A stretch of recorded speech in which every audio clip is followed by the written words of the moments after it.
Prends une minute, questionne-toi. Souhaites-tu élever la prochaine génération de leaders ou de dictateurs ? Je pense sincèrement que le futur se construit dès aujourd'hui, dans chaque mot que nous prononçons, dans chaque geste que nous faisons, mais surtout dans la manière dont nous élevons puis éduquons nos enfants.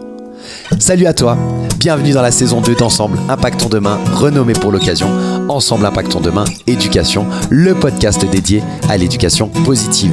Chaque semaine, j'explore avec toi les facettes d'une parentalité saine, des façons innovantes d'accompagner nos enfants afin que nous, parents, professionnels, société, nous impactions positivement l'avenir. Alors je suis Vincent Lopez, coach professionnel certifié spécialisé en éducation et en parentalité positive. Je suis passionné par l'humain, par l'éducation et l'importance de relations familiales saines et constructives. Au programme, je te propose des conseils pratiques, des recherches éclairantes, tout pour t'accompagner dans cette merveilleuse aventure qu'est l'éducation. Ensemble Impactons Demain Éducation, c'est bien plus qu'un simple podcast. C'est un mouvement vers une parentalité consciente et éclairée. Parce que le futur, il commence avec les leçons qu'on enseigne aujourd'hui. Rejoins-nous dans cette aventure pour ensemble impacter l'avenir par l'éducation. Salut à toutes et à tous, bienvenue dans ce nouvel épisode de Ensemble Impactons Demain Éducation. Super content de te retrouver aujourd'hui. Je te propose d'ailleurs un format un peu particulier, un peu différent par rapport à d'habitude parce que je ne suis pas tout seul au micro. J'ai le plaisir de recevoir Mélanie, auteure du blog Faire découvrir l'écologie aux enfants. Comme d'hab, je te mets les liens dans la description. Donc Mélanie, c'est devenu une experte en éducation environnementale, mais également en nutrition. Et c'est le sujet qu'on va traiter aujourd'hui. Mélanie, elle vient nous partager avec nous sa passion pour une alimentation saine et l'importance de celle-ci. Comme je te l'ai dit, c'est une blogueuse dans le domaine de l'écologie pour enfants, mais c'est aussi une mère de famille et elle nous expliquera comment elle met en place des transformations alimentaires avec la participation de ses enfants. Dans cet épisode, tu vas pouvoir découvrir Mélanie, son parcours, ses prises de conscience, mais aussi comment elle utilise son expérience et ses connaissances pour influencer positivement l'alimentation familiale, que ce soit au sein de son foyer ou bien par l'intermédiaire de son blog en proposant une formation qu'elle a nommée l'alimentation positive. Alors moi je te laisse pour cette première partie de l'interview et je te retrouve à la fin non seulement pour conclure mais également pour remercier quelqu'un qui nous a laissé un avis sur Apple Podcast. Si tu ne l'as pas déjà fait, n'hésite pas, c'est toujours un plaisir de te lire. À tout à l'heure, bonne écoute. Bonjour Mélanie, bienvenue sur Ensemble Impactons Demain Éducation. Bonjour Vincent, bonjour tout le monde. Super content de te recevoir. Je te remercie d'avoir accepté de m'accorder du temps et d'accorder du temps à l'audience, surtout pour qu'on puisse parler. On va parler aujourd'hui majoritairement de nutrition. Tu vas pouvoir te présenter, expliquer ce qu'il en est en termes d'alimentation, axé pour les enfants par rapport à ce blog-là, mais ça concernera aussi bien sûr les parents qui nous écoutent. Donc, ce que je te propose, c'est que pour commencer, je vais te poser 2-3 petites questions très rapides qui sont tirées un peu de ce qu'on appelle le portrait chinois. L'idée, c'est que pour chacune d'entre elles, la réponse, elle soit spontanée.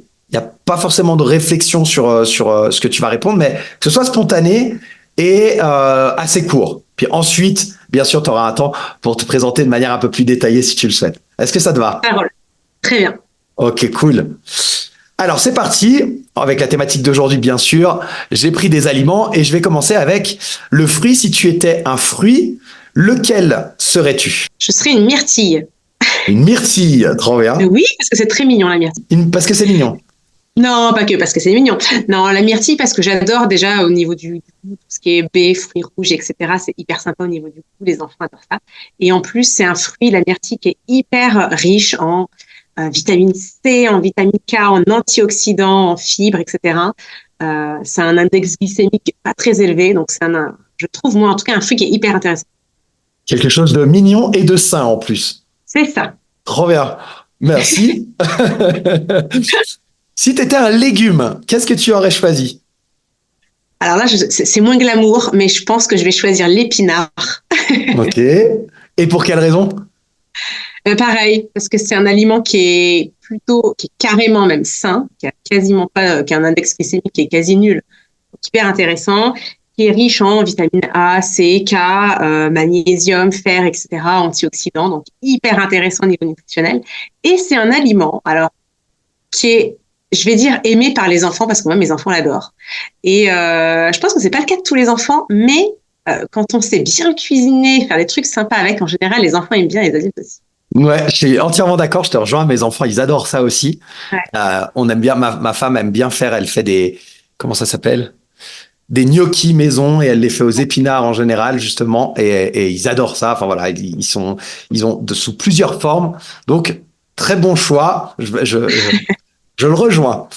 Tu Et valides, puis, super. une dernière petite question comme ça. Si tu étais un plat ou une préparation culinaire, quelle qu'elle soit, laquelle serais-tu? Eh bien, écoute, moi, j'ai des origines rignonnaises. Donc, je vais choisir un plat avec un peu d'épices. Alors, pareil, un plat qui est assez ludique, qui plaît aux enfants, ça va être le dal.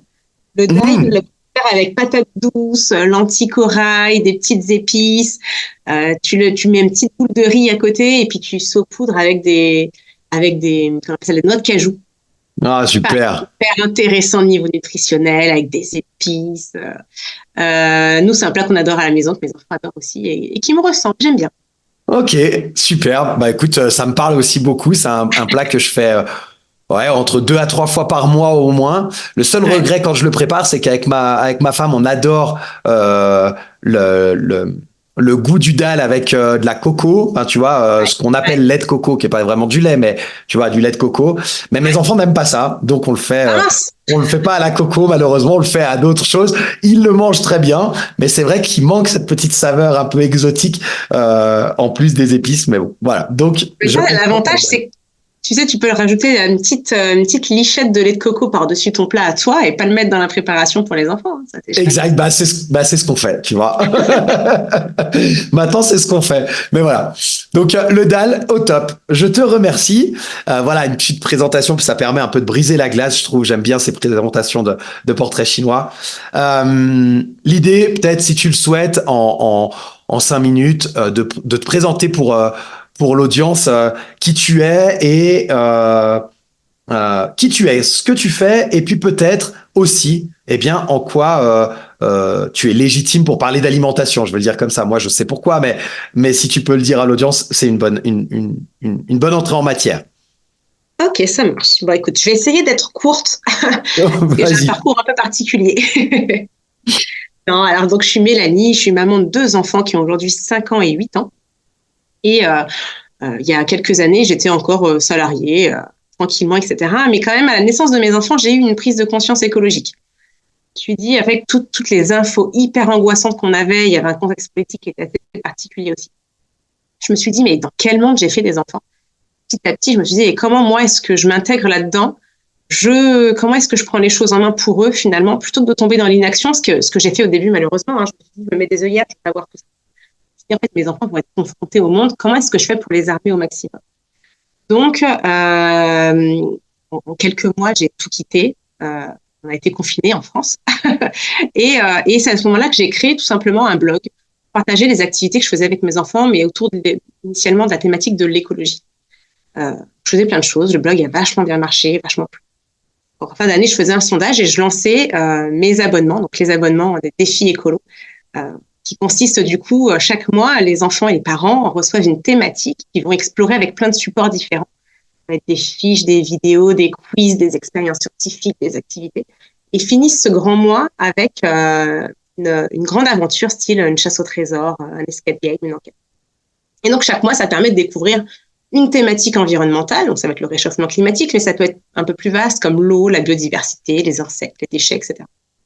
Donc voilà, ça c'était la première étape de mon blog et de ma reconversion du coup professionnelle. Et ensuite, j'ai eu des soucis de santé. En fait, on m'a diagnostiqué une leucémie aiguë qui a été foudroyante et s'est déclarée en quelques jours. Donc j'ai été hospitalisée, j'ai eu tout un traitement pendant un peu plus de 9 mois.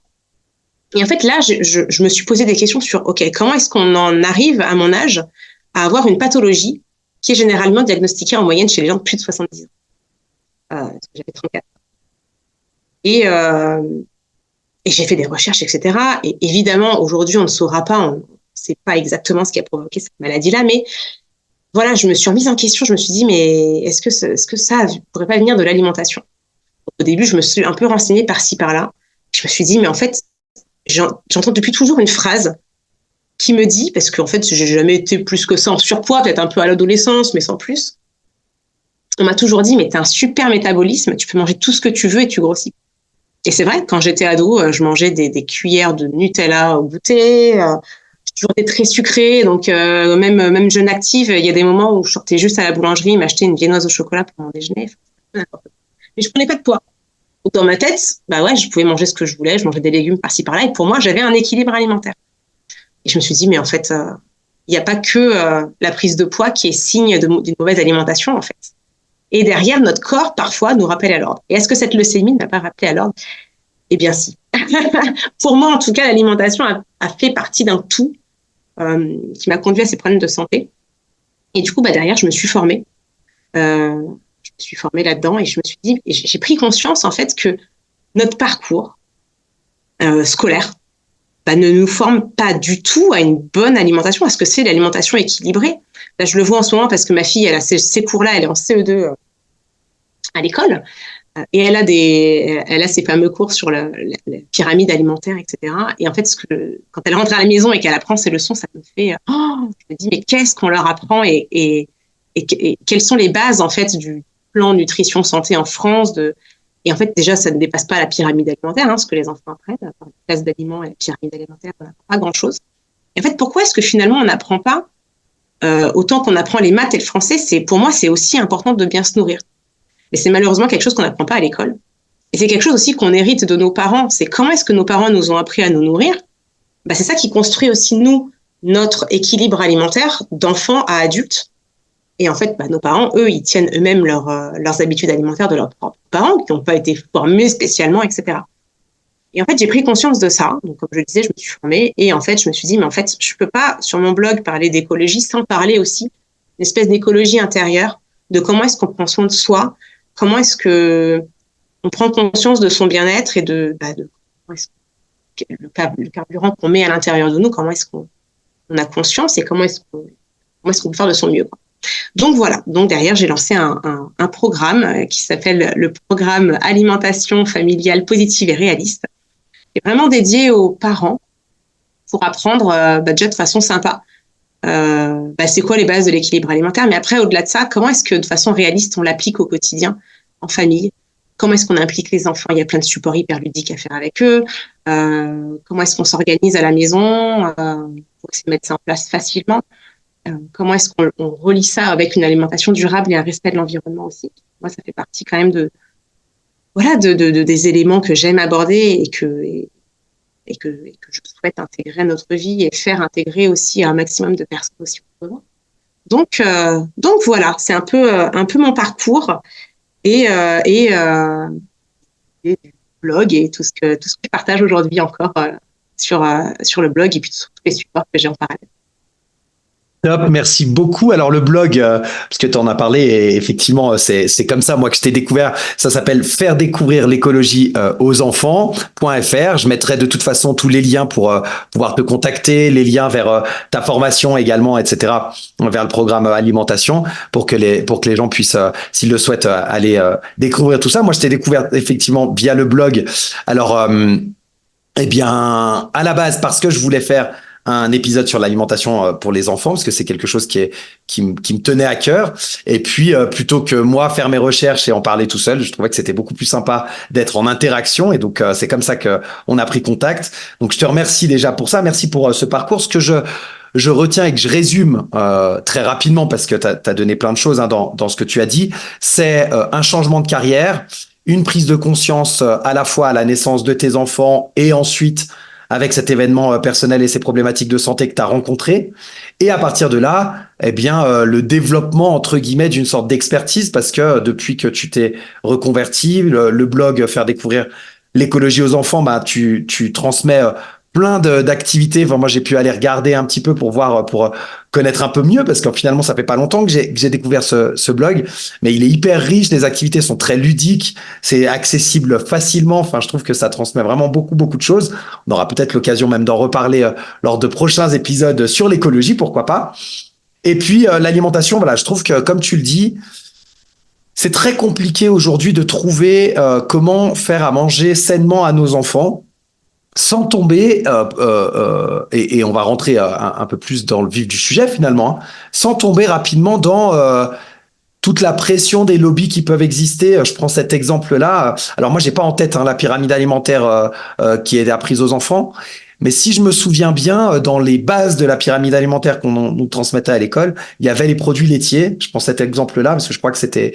Et aujourd'hui, en fait, on sait que les produits principalement laitiers de vache sont pas du tout les plus adéquats pour l'être humain. Et pour autant, ils font quand même partie de cette pyramide alimentaire. Je suppose, c'est un avis personnel, pour pas que les gens croient quoi que ce soit, mais je suppose que c'est dû au lobby du lait et de ces grosses entreprises. Donc voilà, ça fait que je trouve très compliqué de trouver une alimentation saine pour nos enfants. Et c'est la raison de ta présence ici aujourd'hui. Parce que je pense que tu es plus experte que moi là-dessus. Tu nous en as parlé, hein, ta motivation principale, c'était ces questionnements autour de l'alimentation par rapport à ce qui a pu t'arriver, mais également lié à ce blog que tu animes depuis maintenant 3, 4 ans? 3 ans, ouais. Ouais. Comment aujourd'hui cette motivation au quotidien, comment tu arrives à trouver des sujets et surtout comment tu fais pour transmettre une information que tu estimes de qualité? Écoute, moi, comme je te le disais, déjà, je me suis formée sur plusieurs sujets. J'ai commencé par la RSE, par l'alimentation. Il y a eu des petits sujets un peu plus précis aussi sur lesquels j'avais besoin de me former. Et aujourd'hui, comment est-ce que je fais pour transmettre des sujets de qualité? Déjà, j'écoute aussi beaucoup mon audience. Moi, j'ai tout un écosystème autour du blog. J'ai un podcast, une chaîne YouTube, des réseaux sociaux, etc. Et en fait, j'ai vraiment à cœur de me dire, comme je te le disais tout à l'heure, de faire aussi des sondages, de demander à mon audience qu'est-ce qu'il vous faudrait, qu'est-ce qu'en ce moment vous avez envie d'entendre, sous quel axe, sous quel ton, etc. Et c'est vrai que ça me tient à cœur de me dire, évidemment, d'essayer de traiter aussi des sujets d'actualité, des choses dont on parle, parce que en ce moment, du coup, si on en parle, c'est qu'il y a un besoin, c'est qu'il y a des questionnements. Et vraiment de demander aussi à mon audience, de quoi est-ce qu'ils ont besoin, qu'est-ce qu'ils attendent, et vraiment de m'adapter aussi à leurs besoins. Et moi, c'est comme ça que, à la fois, j'écris des articles de blog, et à la fois, je crée aussi mes offres pour vraiment être au plus proche des besoins de mon audience. Ok, top, trop bien. Alors peut-être justement avec les échanges que tu as, avec l'expérience que tu as, est-ce que tu serais d'accord de partager avec l'audience une expérience qui a changé ta perspective sur cette importance de l'alimentation chez les enfants? Alors ouais, chez les enfants, ouais, parce que comme je te le disais, moi j'ai une prise de conscience écologique puis alimentaire. Et quand j'ai eu mes 2 prises de conscience, à chaque fois, le mauvais réflexe que j'ai eu, c'est de me dire, allez, c'est parti, on met tout à plat, on recommence tout à zéro, on chamboule tout d'un coup, on va mettre en place de nouvelles habitudes. Et à chaque fois, je me suis pris un mur. Déjà parce que mes proches n'étaient pas prêts comme moi et pas motivés comme moi j'étais dans ma tête. Puis parce qu'en fait, c'est hyper dur de tout changer d'un coup. On se laisse vite dépasser, c'est trop compliqué, ça fait trop de choses et il n'y a rien qui tient. Et finalement, on revient presque, même, je dirais même pas à zéro, presque en arrière, quoi. Ouais, tout à fait. Ouais, et du coup, cette expérience que j'ai eue, c'est de prendre conscience, et je l'ai eue via mes enfants, de prendre conscience qu'en fait, quand on prend son temps et qu'on apporte un climat serein à la maison, les enfants sont hyper enclins derrière. Parce qu'en fait, pour eux, c'est comme une aventure, quoi. Leur présenter le truc de façon hyper fun, sans pression. De se dire, ok, j'ai bien conscience qu'on ne changera pas le monde et qu'on ne révolutionnera pas notre quotidien en une semaine. Ok, on va le faire étape par étape. Et quelle est la première marche? Quelle est la deuxième marche?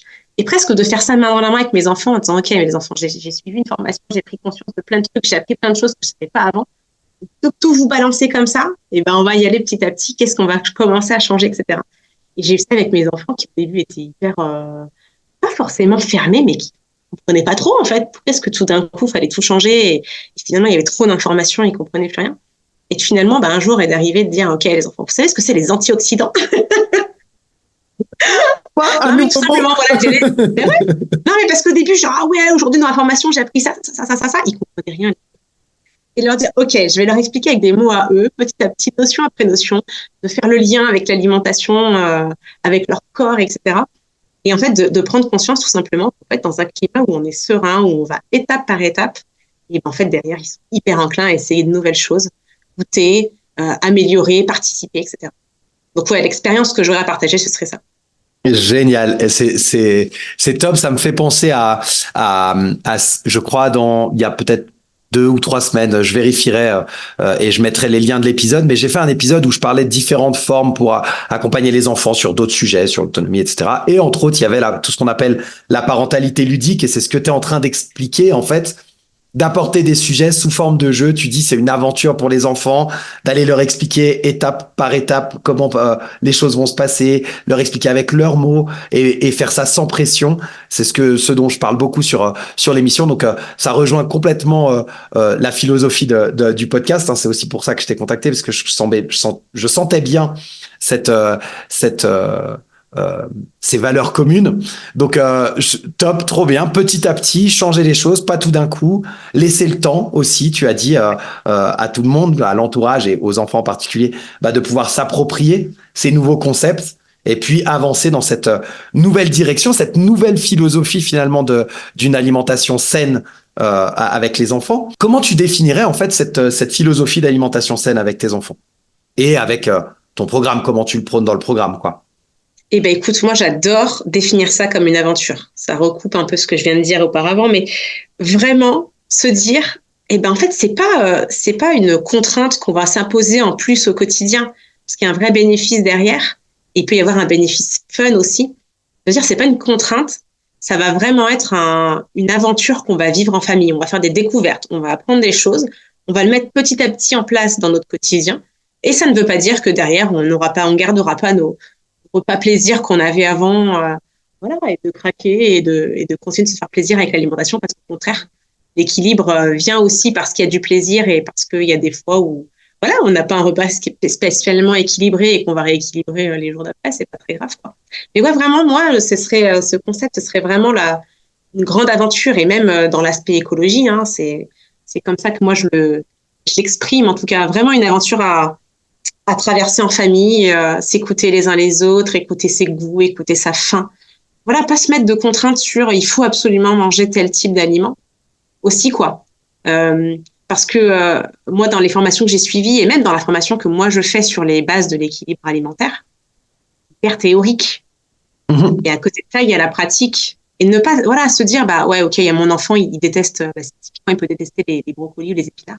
Ok, on va peut-être faire goûter par petites touches parce que c'est intéressant quand même de goûter régulièrement. Mais alors, on va pas se mettre de pression, on va pas forcer à goûter. Si ces goûts le conduisent plus vers des légumes verts, ouais, on va tester plein de légumes verts. Mais voilà, on va essayer d'aller là où les goûts nous conduisent, nos habitudes aussi précédentes, respecter la faim aussi, parce que des fois l'enfant peut ne pas avoir faim, ne pas le forcer, ne pas braquer et voilà, se donner du plaisir, se dire qu'on va découvrir des choses et vivre une aventure. Ok, aventure et plaisir, c'est bien, c'est un bon résumé, c'est hyper positif, j'adore. Tu l'as dit aussi, et je trouve que c'est important, je le relève, de pas se mettre trop de pression et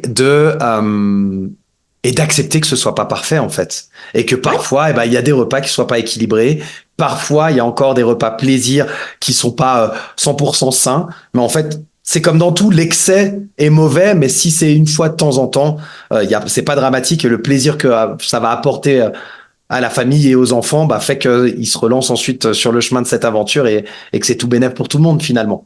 Donc je trouvais important de pouvoir relever ce côté non excessif en fait. C'est ça. Et voilà, c'est comme ça qu'on termine cette première partie de l'interview de Mélanie du blog Faire découvrir l'écologie aux enfants. J'espère que ça t'aura plu, j'espère que tu en auras déjà tiré quelques leçons, quelques conseils, quelques apprentissages, quelques connaissances nouvelles. En tout cas, l'idée aujourd'hui, c'était vraiment de te présenter qui était Mélanie et son parcours, de pouvoir déjà mettre le doigt sur une alimentation saine, sur de la nutrition, parler un petit peu parentalité positive bien entendu, sur l'implication aussi des enfants dans le processus d'apprentissage de tout ce qui est lié à l'alimentation.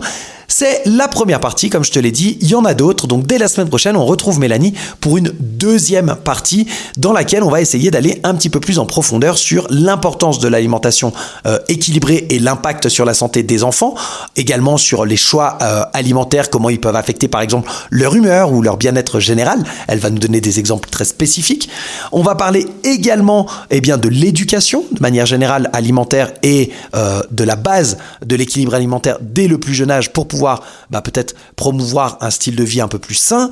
On va essayer d'intégrer une alimentation dans la routine quotidienne et avoir une approche plus holistique de l'alimentation avec Mélanie. Bref, encore de nouveaux apports et plein de belles connaissances et plein de beaux partages avec Mélanie. J'espère que tu auras apprécié ce premier épisode. Je t'invite à t'abonner si ça n'est pas fait pour ne pas rater les épisodes à venir avec Mélanie dès la semaine prochaine. Et puis, n'hésite pas à me faire ton retour également sur ce format avec des interviews. Il y en aura d'autres. Je suis en train de préparer une interview avec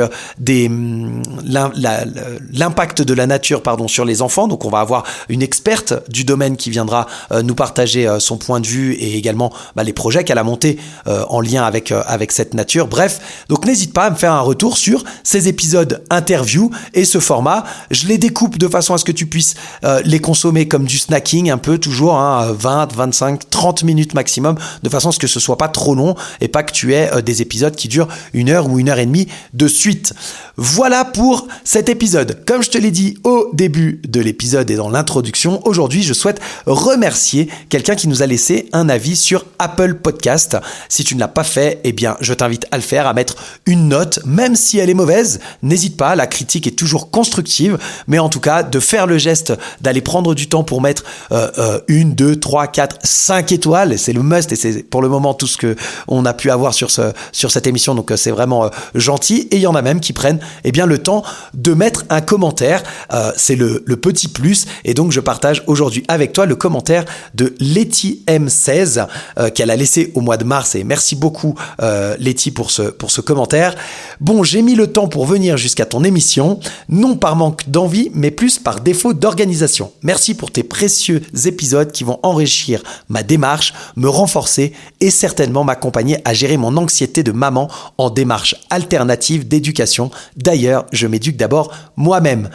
Voilà, merci beaucoup Letty, c'est toujours un plaisir de lire des commentaires positifs comme cela et donc je t'invite, toi si tu ne l'as pas encore fait, à aller laisser une note et un commentaire sur Apple Podcast. Je te souhaite une très bonne semaine et on se retrouve la semaine prochaine sur Ensemble Impactons Demain Éducation avec la deuxième partie de l'interview de Mélanie du blog Faire découvrir l'écologie aux enfants. Bye bye.